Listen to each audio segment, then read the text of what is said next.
You talked about your teaching in the regional Australia.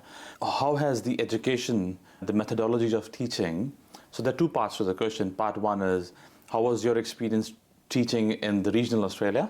And how have you seen the changes in methodologies of teaching across the decades and what's happening today? Okay. Now, the first part of that is teaching. Now, just In regional Australia. In regional Australia. Now, in regional Australia, there were less influences of what was happening in the urban areas.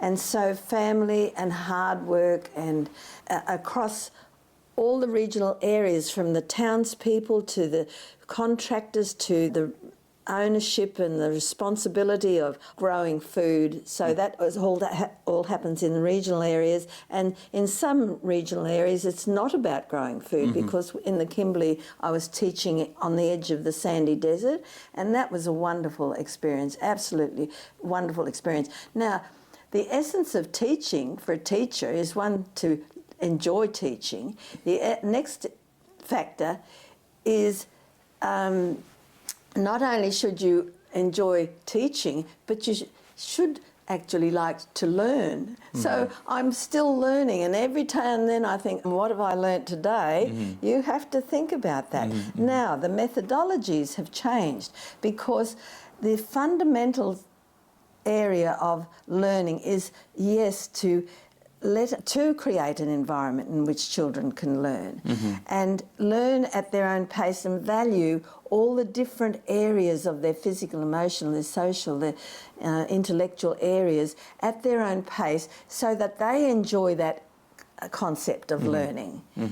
And while you're enjoying it, there's going to be a good outcome, I reckon. But then that sort of went askew a little bit, methodologies. So how do we create methodologies? And all of a sudden we're getting experts coming in, we'll write a program here, we'll write a program there, we'll do PD here, we PD there. Why do we do PD, professional development? And all that sort of thing. Now, it creates a sort of an industry. And then do we get weighed down by a lot of experts and administration and all the rest of it, and what's happening to the kids in the classroom? So the methodologies have changed, and so with it have come legislative processes to cover this type of methodology that has developed.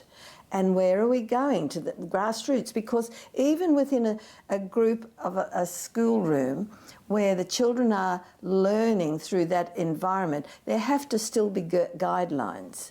And the guidelines are interesting to know that, again, they've been pushed onto people and forced through control, and instead of the guidelines just being there as a way of enticing